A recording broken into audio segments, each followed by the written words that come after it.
It's the Opperman Report. Join digital forensic investigator and PI Ed Opperman for an in-depth discussion of conspiracy theories, strategy of New World Order resistance, high-profile court cases in the news, and interviews with expert guests and authors on these topics and more. It's the Opperman Report. And now, here is investigator Ed Opperman.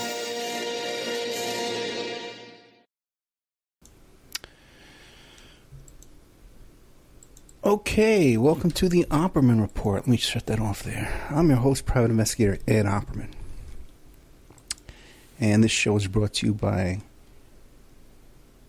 CartKing.com. It's 877-986-7771. People starting to memorize that number yet? 877-986-7771. That's cart-king.com. Have you ever thought about opening your own mobile cart or kiosk business? Now, you must have thought about it by now because I've been talking about this every week, like 4 or 5 times a show. So you've been thinking about it. Right? Now, perhaps a recurrent business wants to add multiple point-of-sale locations across the country quickly. Somebody needs to just go out there and buy one of these carts. I'd say you shut me up on one of these kiosks. Now, maybe the facility you manage could kickstart revenue by adding coffee, food, or retail services. CartKing.com. Well, CartKing.com can be the answer to your needs, depending on your needs. CartKing.com is a North American designer and manufacturer of the finest mobile retail, coffee, food, and carts and kiosks that money can buy. For 20 years, CartKing.com has been working with clients and corporations across America to provide indoor and outdoor carts and kiosks for any application. From large heated and secure outdoor retail food or coffee kiosks to smaller indoor mobile coffee carts and stations and kiosks. CartKing.com builds them all.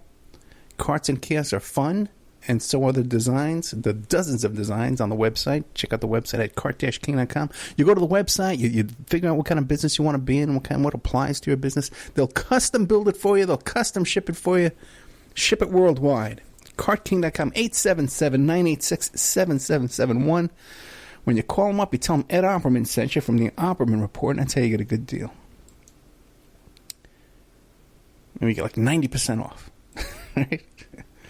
Oh, God, they're going to sue me one day. Cart-king.com. Don't forget to Ed Opperman, Opperman Investigations, and Digital Forensic Consulting. You can find my website at emailrevealer.com if you need an asset search, an adoption investigation, a locate, online infidelity investigation, emailrevealer.com. Okay, well, what's going on? Let's see. Tomorrow, my plan for tomorrow is, because I couldn't book enough guests this week, I can't be honest with you. I had trouble. I've been so exhausted, you have no idea. I haven't eaten all day long. As soon as this show is over, I'm going to run out and get me a nice big bottle of potato juice and maybe some sushi or something like that. I like to eat that squid, that squid salad and that sushi. I love that stuff. So the plan is tomorrow. Was talking to you about the election race of Danny Tarkanian. His father was that big shot down here in town. I think he was a coach or something like that. Owns a couple of basketball centers. My daughters play basketball over there. Anyway, so he was running for Senate office in CD3, Congressional District 3, against Susie Lee. He's a Republican. She was a Democrat. And there's been a lot of allegations around this guy of, shady business dealings and stuff like that. And he actually filed a lawsuit, a defamation lawsuit, and I believe he won that. But the allegations came up once again. And then I had some allegations of my own. I'm not afraid to get sued. I had some allegations of my own because Amy Tarkanian, his wife, who was formerly the chairman of the GOP here, I think in Clark County, was retweeting Laura Loomer. And Laura Loomer is a popular character here in Nevada, because she had that crackpot theory about the October 1 shooting. And she had a separate crackpot theory about how Democrats were sending themselves bombs. And Danny Tarkanian's wife, Amy, was retweeting this tweet. So I confronted her about it and answered some questions. We had a little back and forth there in a Nevada Politics Facebook group.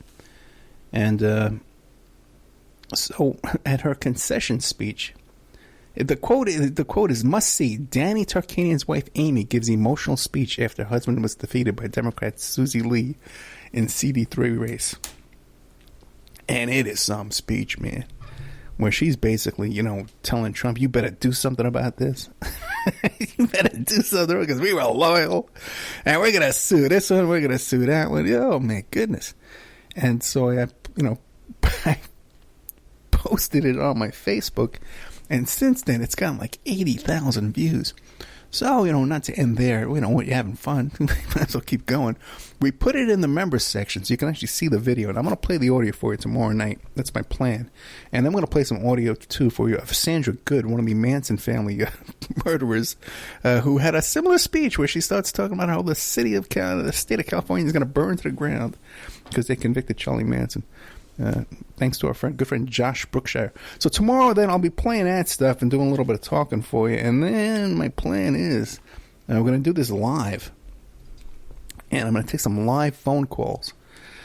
So if you've ever had a question you want to ask or a comment, you want to curse me out, you want to tell me I'm wrong about the October shooting, you want to tell me I'm wrong about QAnon, I welcome your calls, You can, maybe I'll learn something, right? Maybe I'll learn something. Could be a first tomorrow. First for the Opera Report. Ed Opperman learned something.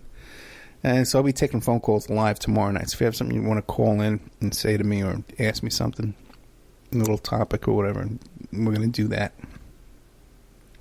Won't that be fun? Hey, so, God, like I said, I haven't eaten, man. I'm exhausted. I'm going to go get some potato juice when I get out of here. I was thinking before, when I used to have the Bieber Company back on Staten Island, and I would work till late into the night, I would leave there. Sometimes I would go out, actually go get a bottle of Remy Martin and drink half the bottle.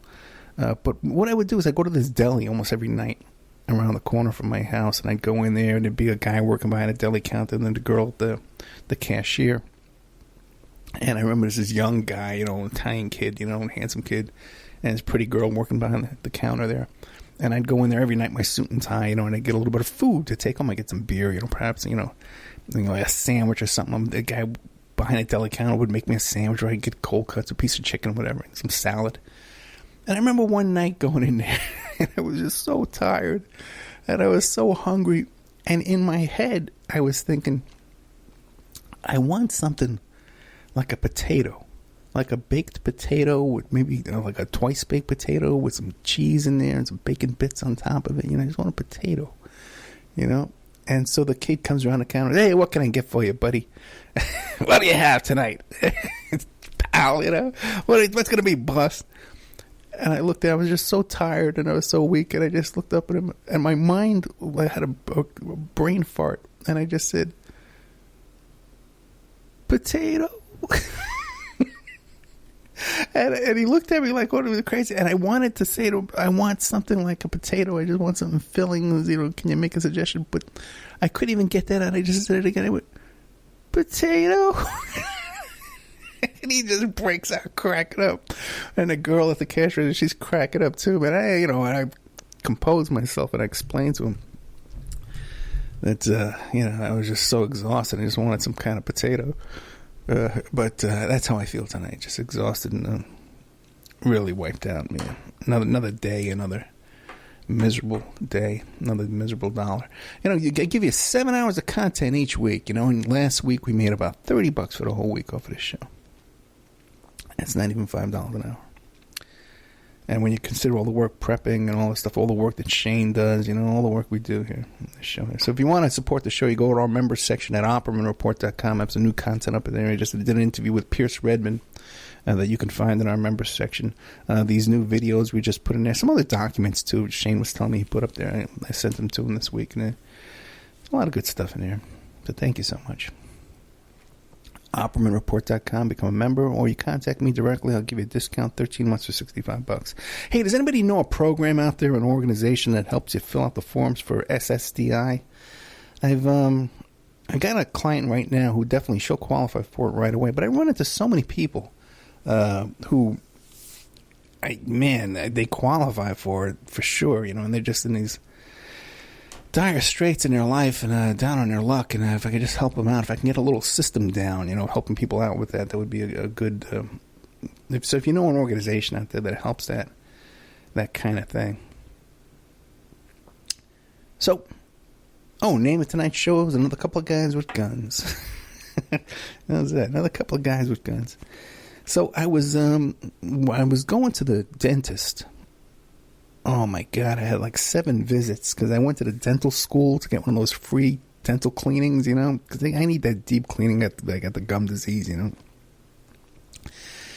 And so I was sitting there, and the last visit, I guess it was Wednesday, and I was sitting there thinking, this is almost over. But then I started thinking, hey, what if some disgruntled dental student, got kicked out of the program? Because, what happened was they have a problem where people sign up and then they don't show up for their dental appointment. And then the kids who are taking the class, they fail the class because they don't have people to work on. So I was sitting there,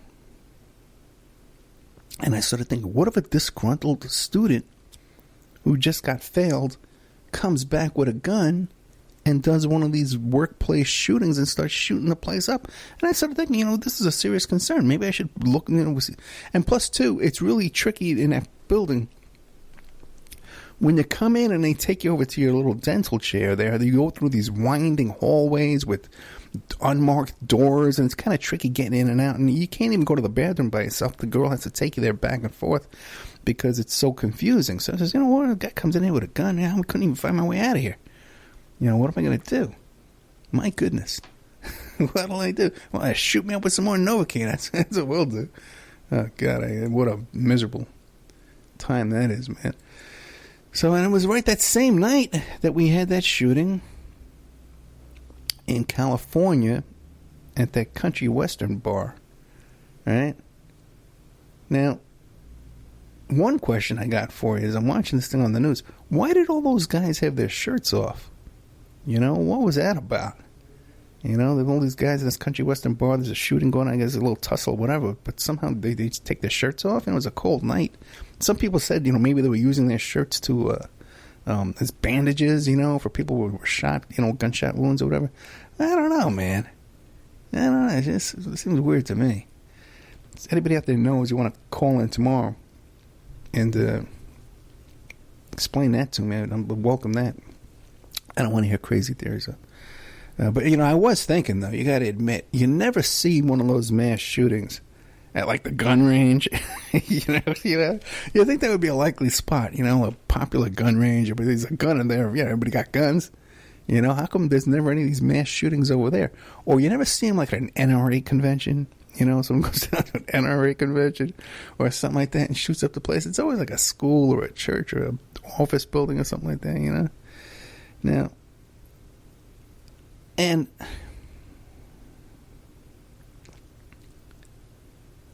I'm not one of those people who subscribes to this theory that these are false flags, that these are crisis actors, and that there's a plan that they do these events in order to pass laws to take away our guns. And the reason why I don't think that is because, the gun manufacturers are part of the ruling elite. They are part of the 1%. And if they just wanted, if the plan of the ruling elite was to take away our guns, the first thing they would do is these companies would just stop manufacturing guns and stop manufacturing ammunition. And if anything, after these events, there's more gun sales, not less gun sales. So I don't subscribe to that popular theory you hear on Alex Jones and some of these other shows and websites and stuff like that have that theory. I don't buy into that whatsoever. And a lot of people will hear me say that and think that I don't support the Second Amendment. Somehow I'm anti-gun and I'm anti-gun rights, and which couldn't be farther from the truth. I have no problem with guns. I have no problem getting guns or fake ID or passports or drugs or anything I want to get. I can get anything I want. And whatever law they would pass, I couldn't care what law they passed. If I wanted a gun, a certain kind of gun, I would have that gun. I would carry that gun. I would drive with it in my car. I would do whatever I wanted. I have no concerns about that for some reason. I don't know. It's just something the way I've always lived. I also say that, by the way, too, the guy who did this shooting here at this bar, this country western bar there in California, and what was it, Torrey Pines, Sherman Oaks, something like that. He was a ex-military guy. Okay, white guy, ex-military. He wasn't a Muslim. He wasn't a terrorist. He wasn't a caravan guy, right? He wasn't throwing a rock from a caravan, you know. And then whenever you had, he was an former military. I think a Marine, you know. And whenever we have these shootings at schools, you'll always see people who will say, well, what we should do is we should have our veterans. Oh, we have so many veterans who would be proud to patrol schools. In fact, they would even do it for free. They would just to protect our children when one of these gunmen come in. So here's a veteran. Is this the guy you want to put in a school with a gun? Think about it. If we start arming teachers or people or putting cops or armed cops in schools, the first people that are going to get shot are kids. And they're going to come up with a reason why they can justify it. The kid made a furtive movement, whatever. The kid had a weapon. Maybe a kid with a weapon. So we can't. I don't want my kid getting shot in school. I mean, that's not a solution to this kind of problem. Now I'm going to tell you, I don't know what the solution is, but I know what the solutions aren't. I know what solutions aren't going to work. Now,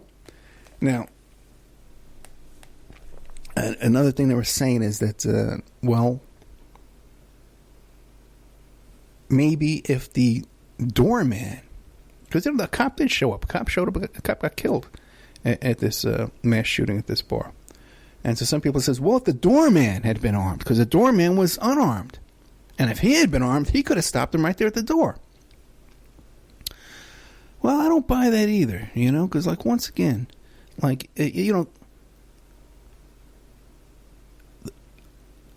have no desire to do one of these mass shootings, and people are probably surprised about that because I do have a crazy temper and I'm kind of a wild guy.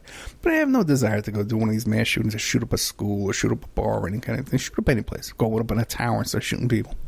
I have no desire to do that. So whether guns are available to me or not, I'm not going to go do that kind of crime. I'm not going to go do that kind of activity. So it's not the lack of my access to weapons that prevents me from doing that.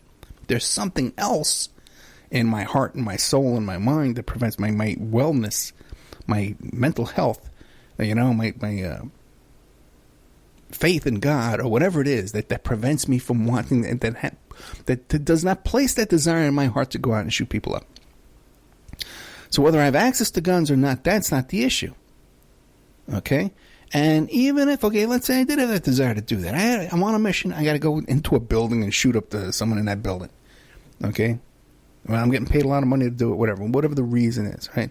And I decide I'm going to take on that job. Having a cop at the front door, that's not going to stop me. If I'm ready to go in there, okay, and I'm ready for combat, okay, another guy with a gun is not going to stop me. And I'll tell you, I'll give you an example.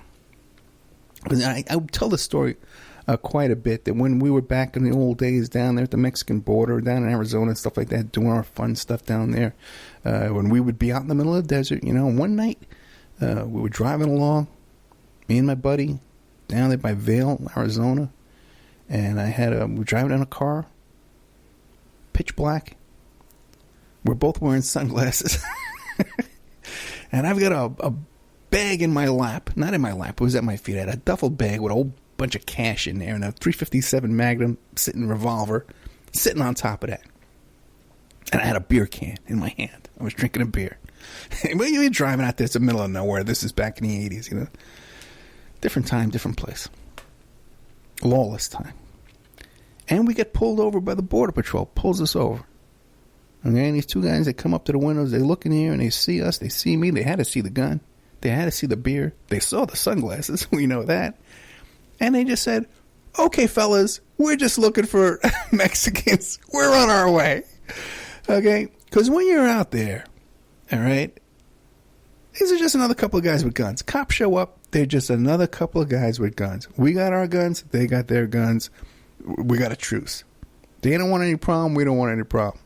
So it's the same thing, man. You're in a combat situation. You're going to be going into a nightclub or whatever. It doesn't matter if the guy at the door has a gun, is armed. You're going to go right through him. You got to jump on him anyway. So that's not a solution to all this. Okay?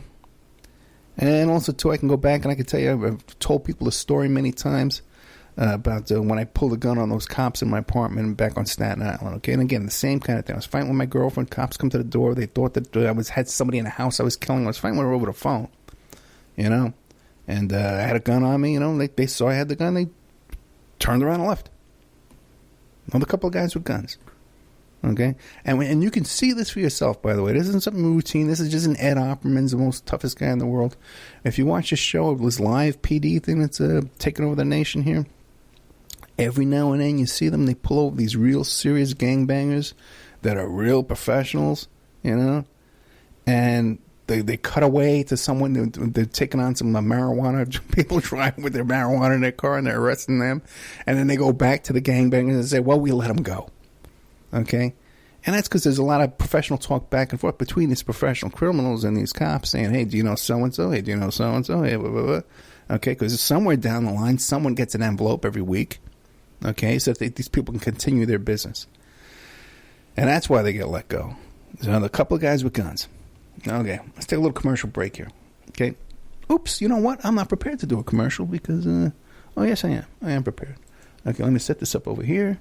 And then we'll get right into a little commercial break. And we'll be right back after these messages. And now a word from our sponsors. The Opperman Report is brought to you by SubhashTechnosis.com. Subash Technosis is a search engine optimization and website design company. They're located in India, so you know you're going to save a lot of money and get top quality service. They offer all sorts of business process outsourcing, data entry, banking BPO services, recruitment process outsourcing, software testing, offshoring, research network, customer care, press release, content writing, and distribution, and much, much more. Now, you can get a hold of Subash Technosis by email at info@subashtechnosis.com. Their website is www.subashtechnosis.com, and their Skype is ANUSHASUBASH.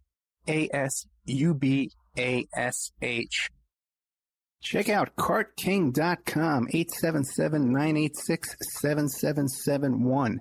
Have you ever thought about opening your own mobile cart or kiosk business? Perhaps your current business wants to add multiple point-of-sale locations across the country quickly. Maybe the facility you manage could kickstart revenue by adding coffee, food, or retail services, like let's say you own an office building or a warehouse. Put one of these carts there in the lobby. Well, CartKing.com can be the answer to your needs. CartKing.com is a North American designer and manufacturer of the finest mobile retail coffee and food carts and kiosks money can buy.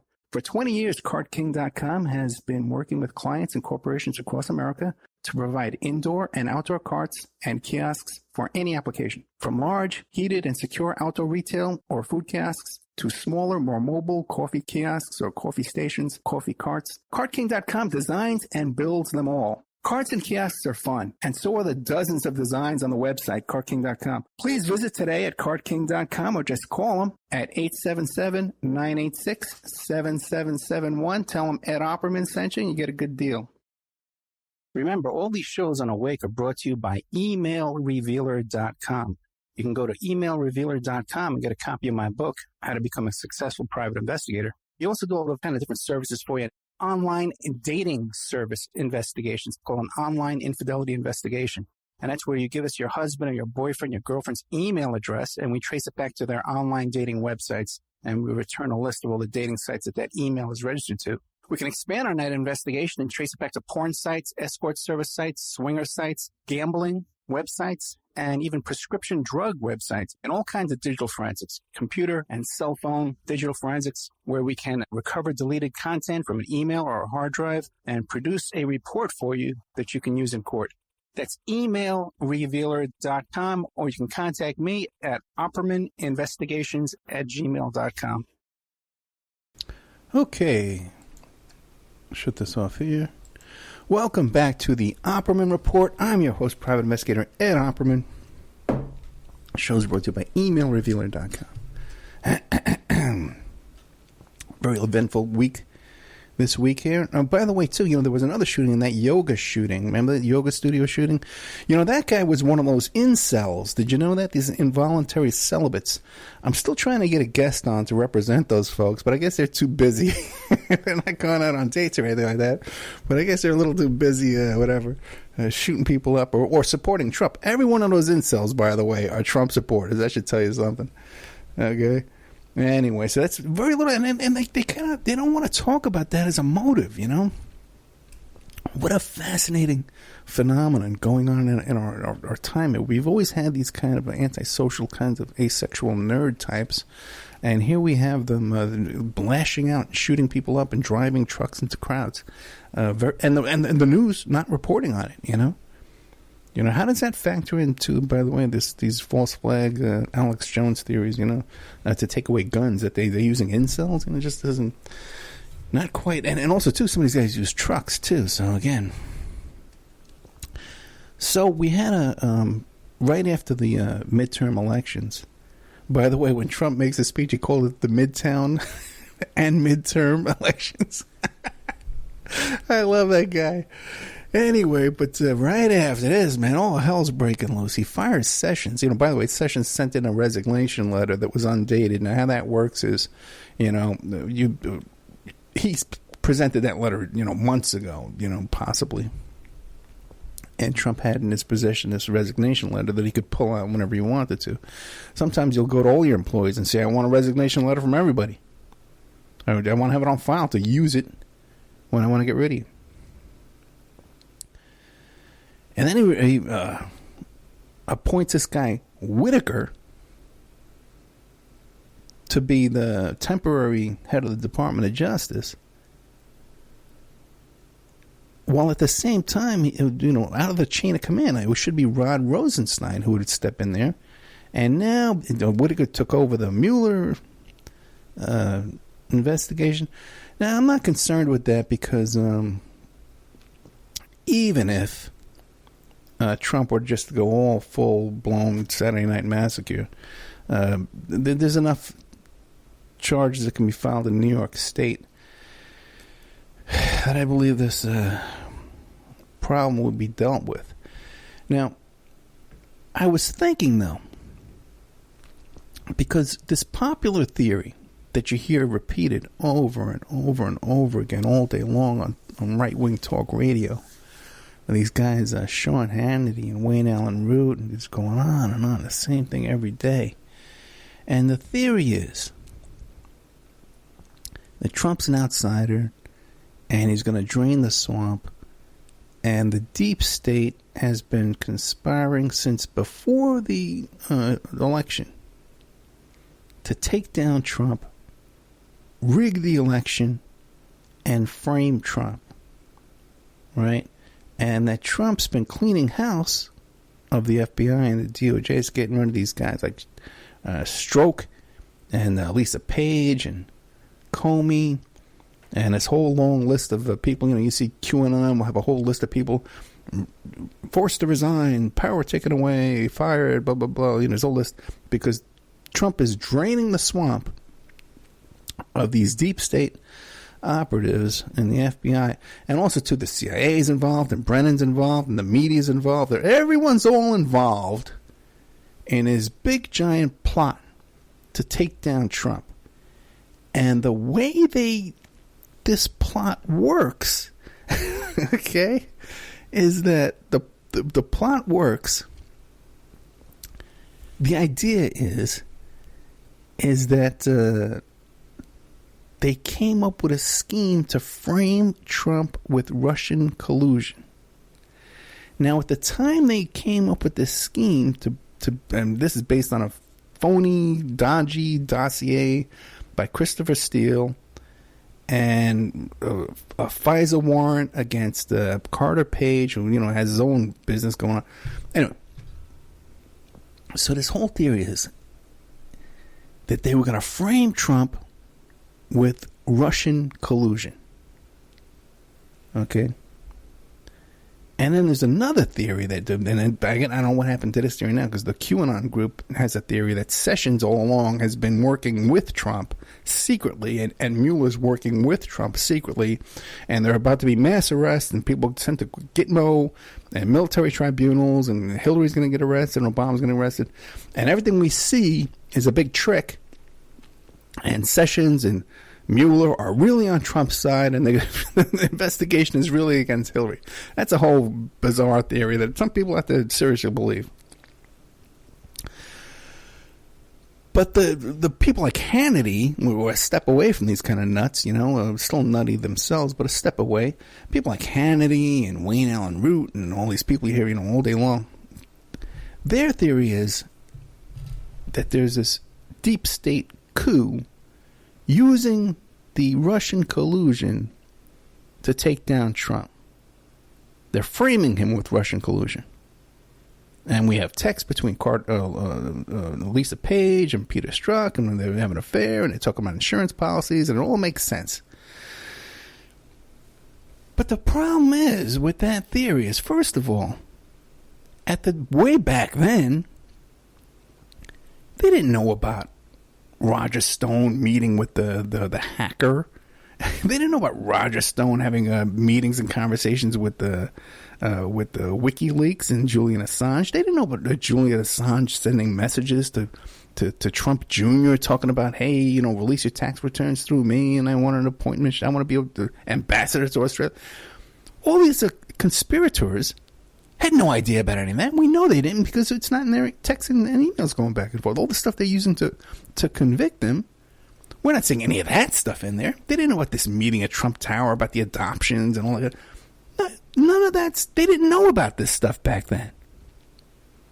So they had a plan to frame him with Russian collusion, and then coincidentally all this stuff came up? Is that what we're going to believe?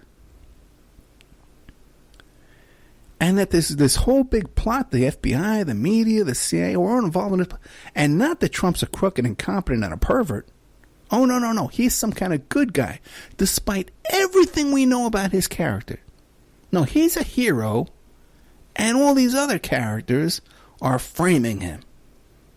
And they just got lucky that these other things just came out. This is Trump Tower meeting, and all this stuff just happened to fall into place for them. They got lucky with that. But in the end, Trump's going to round everybody up, and there's going to be mass arrests, and then sealed indictments going to be unsealed, and all this stuff's going to happen. If this were true, the only way Trump and his team found out about this plot to take him down was because the plotters are investigating him publicly. Otherwise, it's not the other way around, where he has an investigation and he's uncovering this plot. No, these are people with an investigation against him, and he's counterattacking their investigation. His defense is that I'm being set up, that I'm being framed by these people. It's not the other way around, where he says, hey, there's a plot to take me down, and here it is, look at it. No, it's, hey, I'm under investigation, but they're all framing me.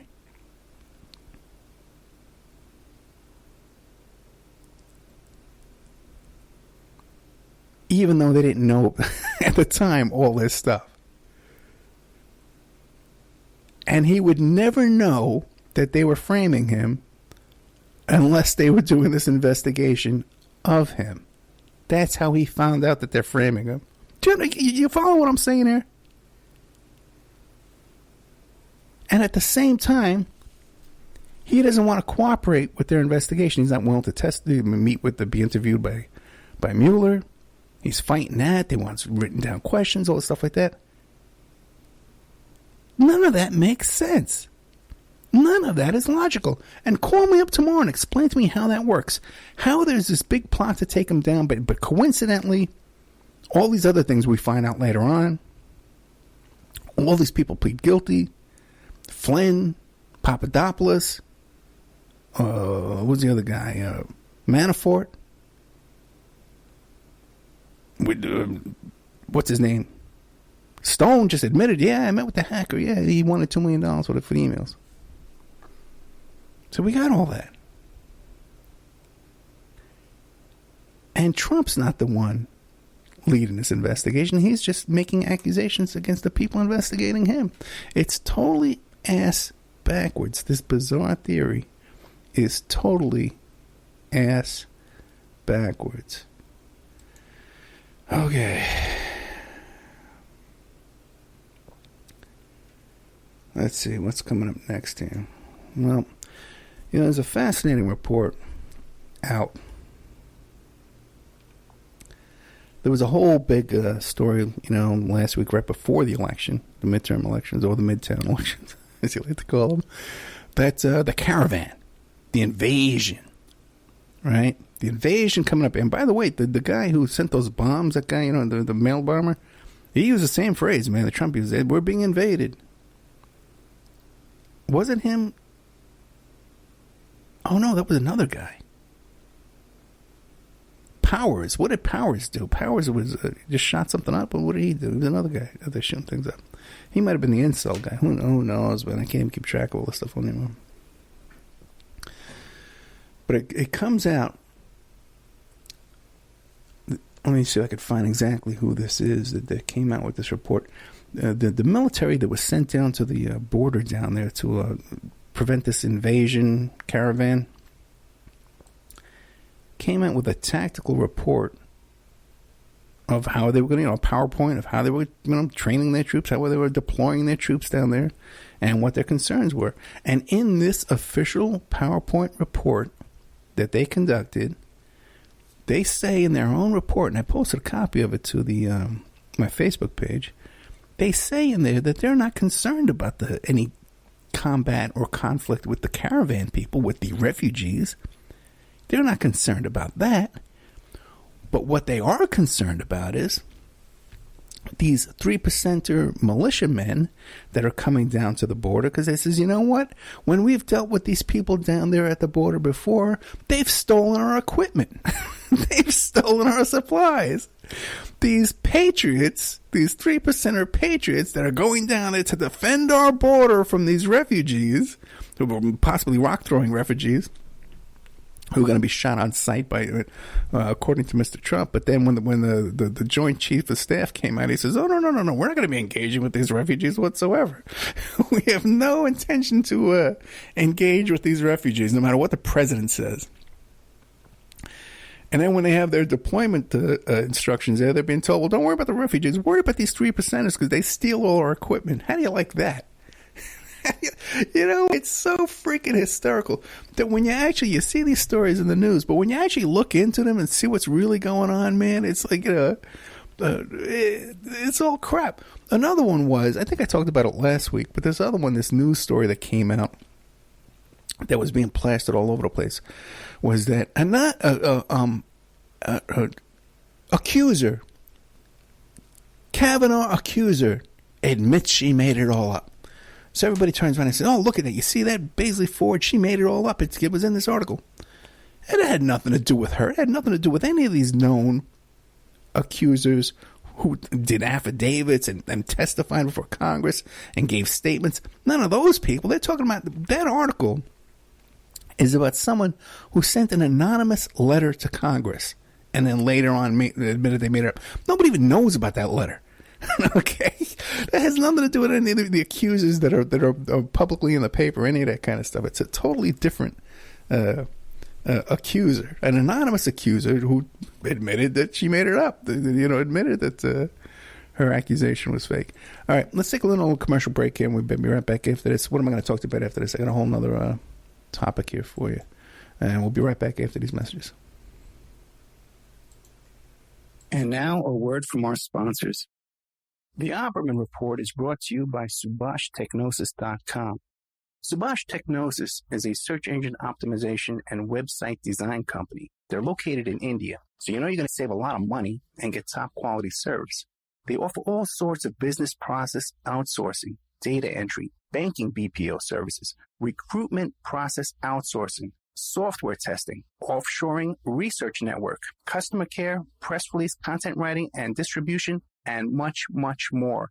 Now, you can get a hold of Subhash Technosis by email at info@subhashtechnosis.com. Their website is www.subhashtechnosis.com, and their Skype is ANUSHASUBASH. Check out CartKing.com, 877-986-7771. Have you ever thought about opening your own mobile cart or kiosk business? Perhaps your current business wants to add multiple point-of-sale locations across the country quickly. Maybe the facility you manage could kickstart revenue by adding coffee, food, or retail services, like let's say you own an office building or a warehouse. Put one of these carts there in the lobby. Well, CartKing.com can be the answer to your needs. CartKing.com is a North American designer and manufacturer of the finest mobile retail coffee and food carts and kiosks money can buy.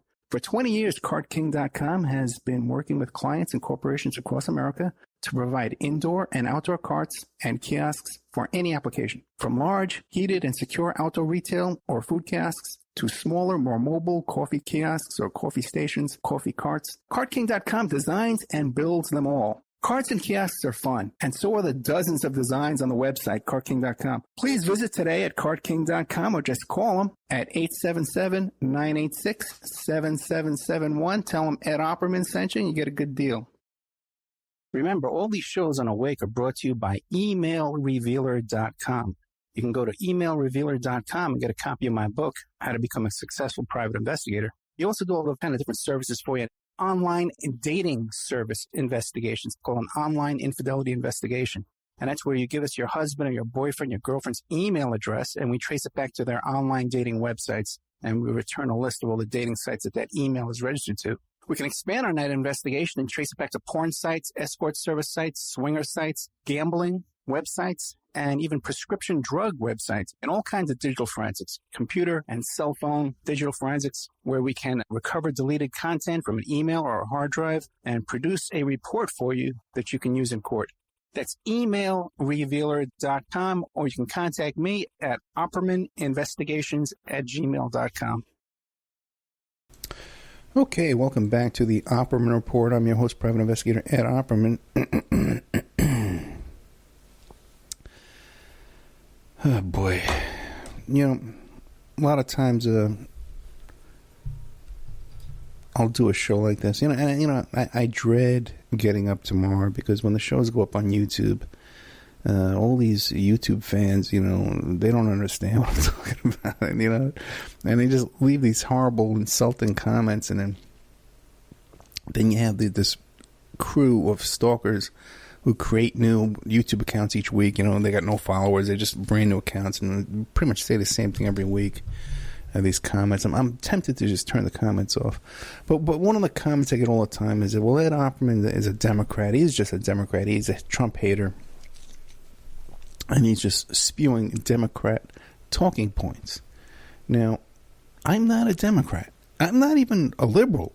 Okay, I'm very conservative. And you heard me talking about the Second Amendment. I said, give everybody guns. I don't care. Take away all gun laws. I don't give a damn about that. Okay, the gun laws. I love these people who say that. Let's not get into that. Okay. Abortion. I'm not in favor of abortion. These other sexual perversions and stuff like that. I'm not into that kind of stuff.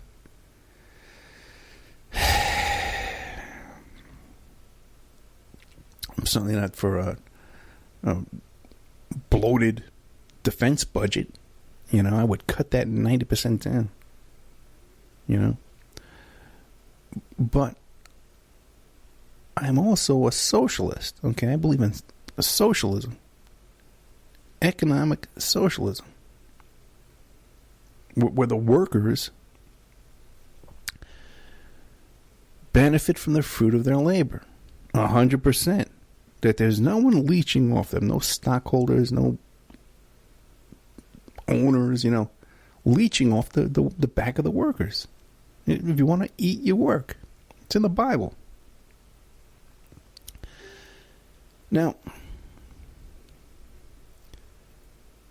so when people say to me, well, Ed Opperman is a Democrat, no, the Democrats are capitalists. Like, just like the Republicans are capitalists. They are both on your team. Don't pin them on me. Don't try and attach them to me, especially people like Hillary and Obama. Give me a break.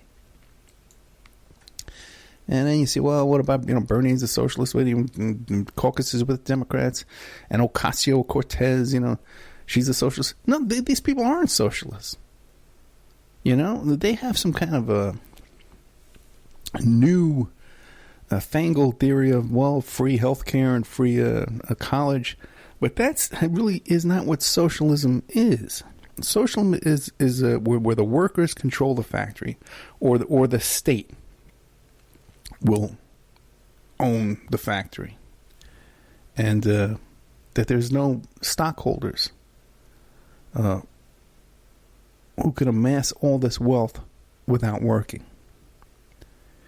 Now, one of the things I talk about all the time is nationalizing the oil industry in this country.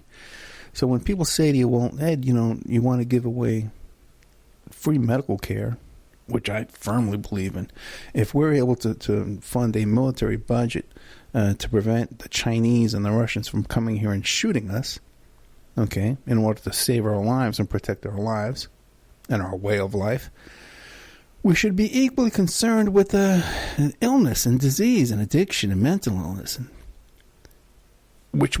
cancer, which is a threat to your life, just like a terrorist or a Russian or a Chinese is a threat to your life. Allegedly.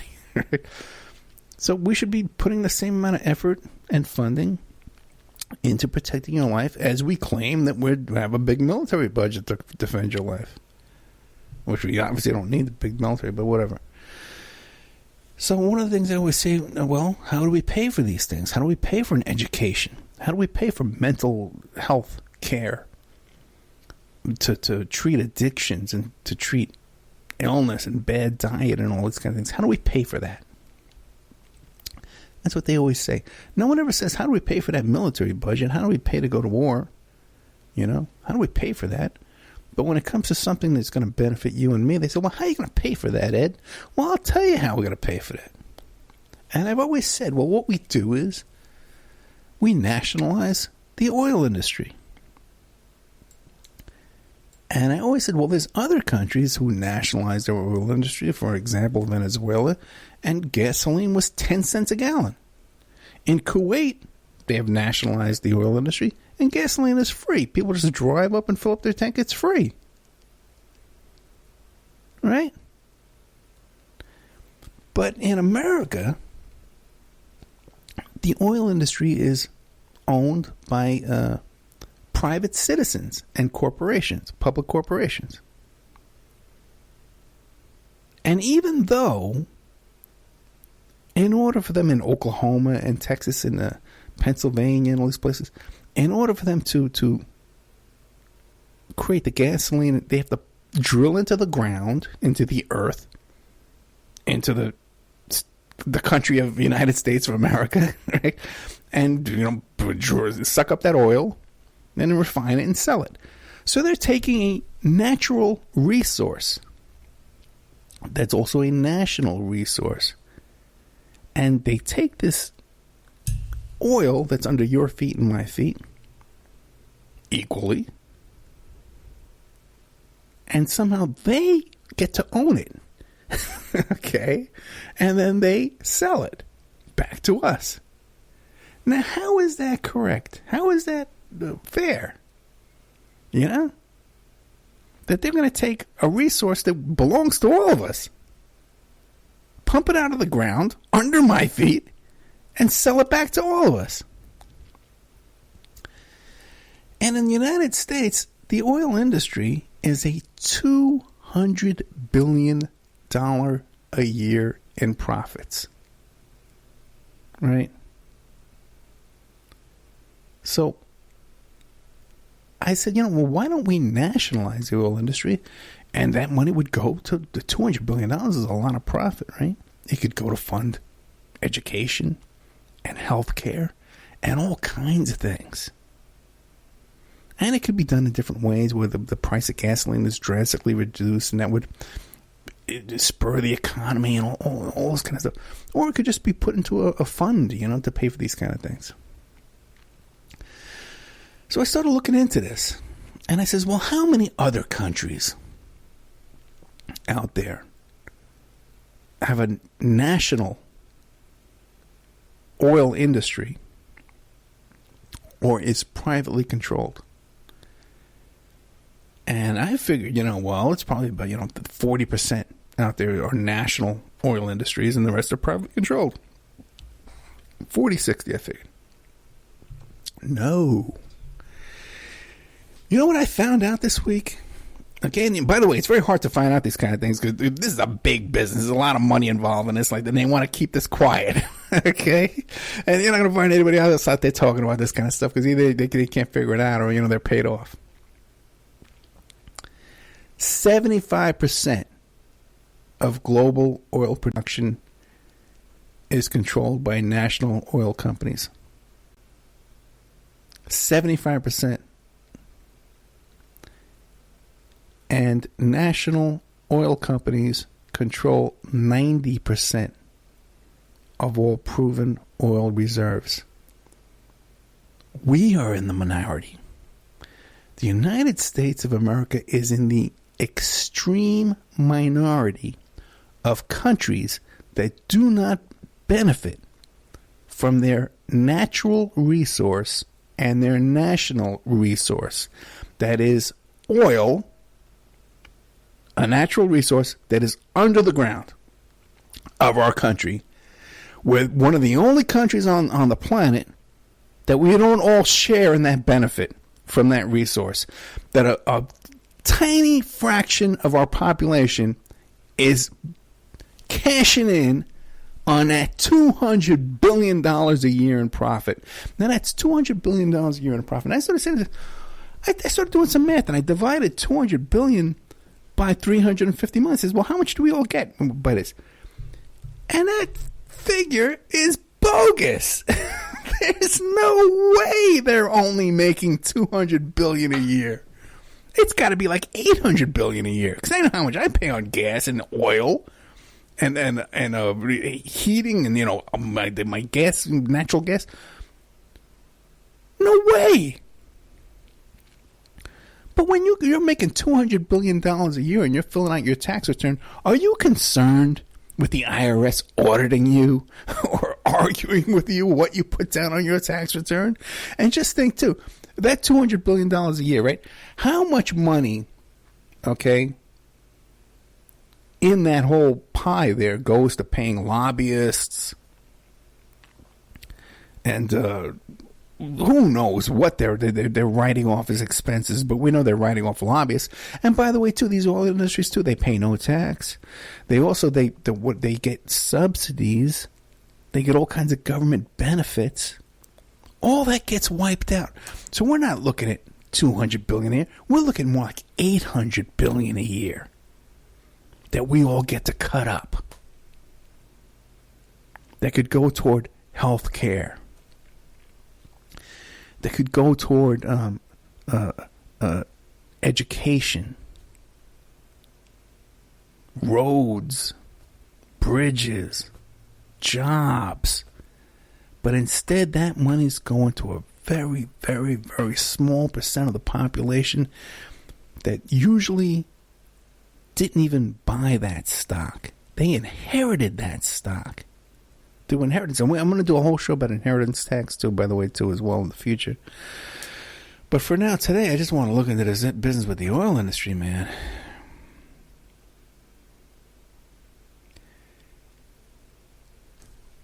Let's see how we're doing on time. Damn, we're out of time. Oh, boy. Yeah, we're out of time. So, this is obscene, and it's something that's very unique to the United States, that we don't have a nationalized oil industry, that we allow profiteers basically who inherited this stock and this ownership into these companies to profit off of $200 billion of a resource that's under my feet and your feet that we should all own equally. There's no reason, and 90% of the country's proven oil reserves are controlled by states, not by individuals. We're the only one that are doing this, and I don't know what other countries are doing. It's probably but we're like one of the only few doing it. Very hard to look up these statistics too, man, because they like keeping all this money and keeping you and me in poverty. All right. If you enjoyed today's show, once again, I thank you for listening. Check out OppermanReport.com. That's where we have our members section. And I haven't done a video lately where I just do a video that goes out forward. No, not a video, but a show that goes on iHeart and iTunes and Spreaker where it says, hey, man, we need money. We need money to keep the show going. I haven't done one of those lately because so many people complaining. But trust me, that doesn't mean the need is not there. And the amount of donations and subscriptions are way, way, way down. It's so... I'm really 2 months behind on my rent, my expenses here. So, I don't know. We're up against the wall here, you know what I mean? Keeping the show on the air and keeping all this work going. I'm past the point of exhaustion right now. I think you can kind of tell I'm kind of pretty much beat up here and kind of done. And I'm wondering, too, how much my efforts here are just falling on deaf ears. Either because, so many people are just brainwashed, into patriotism and this bizarre, gullible, Trump supporters with these bizarre, gullible theories.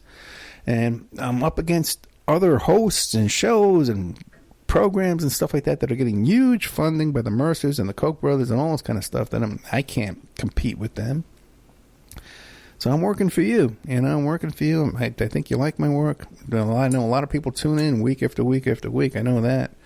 But we need the support. So if you can go to OppermanReport.com and just kick us in a few bucks, or become an advertiser, or if you want to become a member in the members section, there's new content going up today. I just did an interview with Pierce Redmond. I was just interviewed by. And there's a new hour that just went up there. So we're always updating the members section for you. And if I just had more funding and more time to take a break and not scrambling around doing all this work all the time, I could get you more guests and more shows for the members section too as well. All this takes funding.